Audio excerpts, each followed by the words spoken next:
Good morning students. हम लोग geography का फर्स्ट चैप्टर पढ़े थे, उसी में देखेंगे संसाधनों का संरक्षण। संसाधन किसी भी तरह के विकास में महत्वपूर्ण भूमिका निभाते हैं, परंतु संसाधनों का विवेकहीन उपभोग और अति उपयोग के कारण कई सामाजिक, आर्थिक एवं पर्यावरणीय समस्याएं पैदा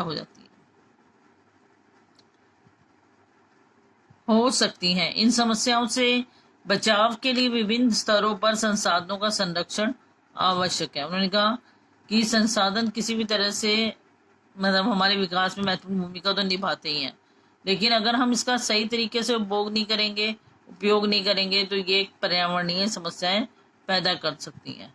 और इन सब समस्याओं के बचाव के लिए संसाधनों का संरक्षण करना हमारे लिए बहुत ही ज्यादा आवश्यक है। भूतकाल से ही संसाधनों का संरक्षण बहुत से नेताओं और चिंतकों के लिए चिंता का विषय रहा है।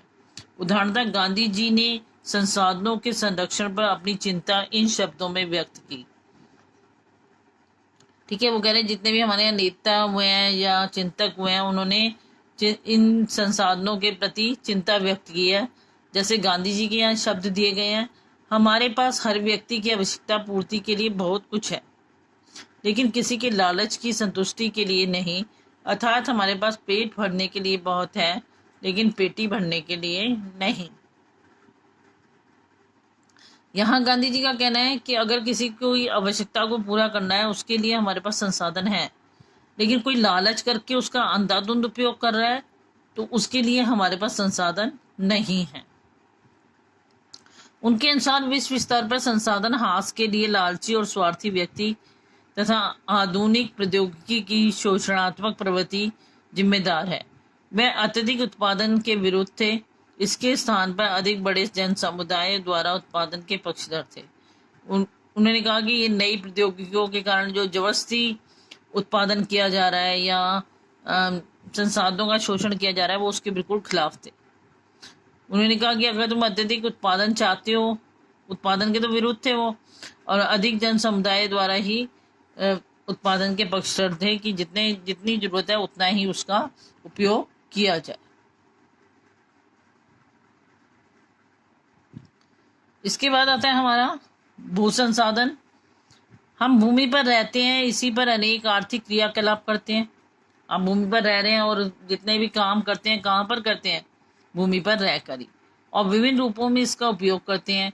अतः भूमि एक महत्वपूर्ण प्राकृतिक संसाधन है। इसे मनुष्य प्राकृतिक संसाधन क्यों बोलते हैं? क्योंकि भूमि को मनुष्य ने नहीं बनाया, ये प्राकृतिक तौर पर आपको मिली हुई है, तो इसे हम प्राकृतिक संसाधन कहते हैं। प्राकृतिक वनस्पति, वन्य जीवन, मानव जीवन, आर्थिक क्रियाएं, परिवहन तथा संचार व्यवस्थाएं भूमि पर ही आधारित हैं। अगर हमें वनस्पति को उगाना है तो किस पे उगाएंगे? भूमि पर। वन्य जीवन मतलब पशु पक्षी कहाँ रहते हैं? भूमि पर। मानव जीवन कहाँ व्यतीत कर रहे हैं हम? भूमि पर। जितनी भी हमारी आर्थिक क्रियाएं हैं, दुकान खोलना, मतलब कुछ भी, कोई भी व्यवसाय समझ लो, तो वो सब कहाँ पे करते हो आप? कोई भी व्यापार करना, भूमि पर। परिवहन की जितनी भी चीजें कहाँ चलती हैं? भूमि पर। संचार व्यवस्थाएं कहाँ होती हैं? भूमि पर। सब कुछ भूमि पर ही हम करते हैं, परंतु भूमि एक सीमित संसाधन है, इसीलिए उपलब्ध भूमि का विभिन्न उद्देश्यों के लिए उपयोग सावधानी और योजनाबद्ध तरीके से होना चाहिए। अब उन्होंने कहा भूमि पर तो हम सब कुछ कर रहे हैं, लेकिन भूमि भी एक सीमित संसाधन है, एक लिमिट में हमारे पास है, उसका भी हमें सावधानी से उपयोग करना चाहिए। उसके लिए भी हमारे पास योजनाबद्ध तरीका होना चाहिए कि हमें किस तरीके से उस पर कार्य करना है। भारत में भूमि पर विभिन्न प्रकार की भू आकृतियां, जैसे पर्वत, पठार, मैदान, द्वीप पाए जाते हैं। ठीक है ना, भूमि पर ही पाई जाती हैं सब चीजें। कहीं पर पठार हैं, कहीं पर पर्वत हैं, कहीं पर मैदान है, कहीं पर द्वीप है। लगभग 43% भू क्षेत्र मैदान है। अब देखो 100 में सिर्फ 43% ऐसा है जो भू क्षेत्र है जिनमें हम अनाज उपजा सकते हैं, जो कृषि और उद्योग विकास के लिए सुविधाजनक है। इसी पे हम कृषि कार्य कर सकते हैं, इसी पे हम उद्योग कार्य कर सकते हैं। 43% पे सिर्फ। पर्वत पूरे भू क्षेत्र पर 30% भाग, ठीक है। और वे कुछ बारहमासी नदियों के प्रवाह को सुनिश्चित करते हैं। और ये पर्वतीय क्षेत्र से क्या निकलती हैं नदियां, ठीक है, ये इससे नदियां निकलने का कार्य हो रहा है। पर्यटन विकास के लिए अनुकूल परिस्थितियां प्रदान करता है, यहाँ लोगों को पर्यटन की सुविधाएं प्रदान करता है। लोग घूमने फिरने जाते हैं इन स्थानों पर, जितने भी पर्वतीय क्षेत्र हैं उनको देखने करने के लिए। और पारिस्थितिक के लिए महत्वपूर्ण है। देश के क्षेत्रफल का लगभग 27% हिस्सा पठारी क्षेत्र में है।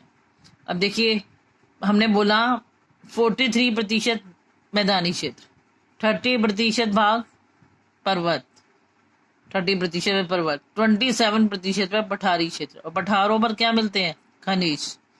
तो इस क्षेत्र में खनिजों, जीवाश्म ईंधन और वनों का अपार संचय कोश है, ठीक है। 27% भूमि हमारे पास पठारी है और जिससे हमें खनिज प्राप्त हो जाते हैं।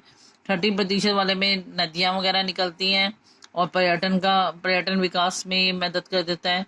और 43% ऐसे हैं जिसमें हम कृषि और व्यवसाय या उद्योग धंधे कर सकते हैं।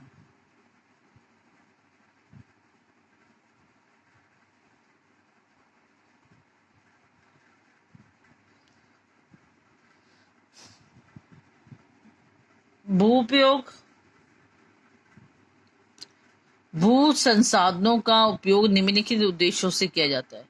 एक तो वन के लिए, कृषि के लिए उपलब्ध भूमि जो देखी जाती है कि बंजर भूमि है या कृषि अयोग्य भूमि है। जब कृषि नहीं की जा रही कहो या बंजर भूमि को, एक ही बात है। गैर कृषि प्रयोजनों में लगाई गई भूमि, जो मतलब कृषि नहीं की जाती, दूसरे कार्य जिस पर किए जा रहे हैं, इमारतें, सड़कें, उद्योग वगैरह में निकाल दी गई भूमि। उसके बाद होता है प्रति भूमि के अतिरिक्त अन्य कृषि अयोग्य भूमि। स्थायी चारागाह पड़े हैं, जैसे गोचर भूमि पड़ी है, जो मर्जी बोलो, स्थायी चारागाह को या गोचर भूमि एक ही बात है। विविध वृक्ष, फलों तथा वनों के अधीन भूमि,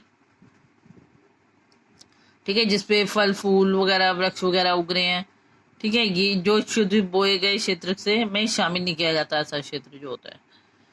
और कृषि योग्य बंजर भूमि, जहां 5 से अधिक वर्षों से खेती ना की गई हो। वो कह रहे हैं कि ऐसी भूमि जहां 5 वर्ष से खेती ना की जा रही हो, वो वाली भूमि। फिर उसके बाद आता है प्रतिभूमि। वर्तमान प्रतिभूमि, जहां एक कृषि वर्ष या उससे कम समय में खेती ना की गई हो, ठीक है। वर्तमान प्रतिभूमि का किसे बोलोगे? जिसमें सिर्फ एक वर्ष हुआ है जब हमें खेती नहीं की है हमने उसको। उसके बाद आता है वर्तमान प्रतिभूमि के अतिरिक्त अन्य प्रतिभूमि या पुरातन प्रति, जहां 1 से 5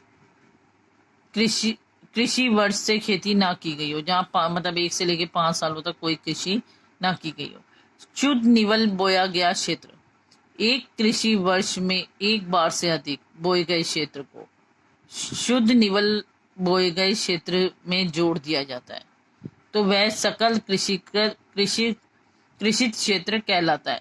अब देखो इन्होंने क्या कहा कि जहां एक वर्ष में 1 से भी अधिक फसल बोई जा रही है, उसे हम उस क्षेत्र को जो हम अपने शुद्ध बोए गए निवल क्षेत्र में जोड़ देते हैं, तो हमें सकल कृषि क्षेत्र कहला रहा है वो तब।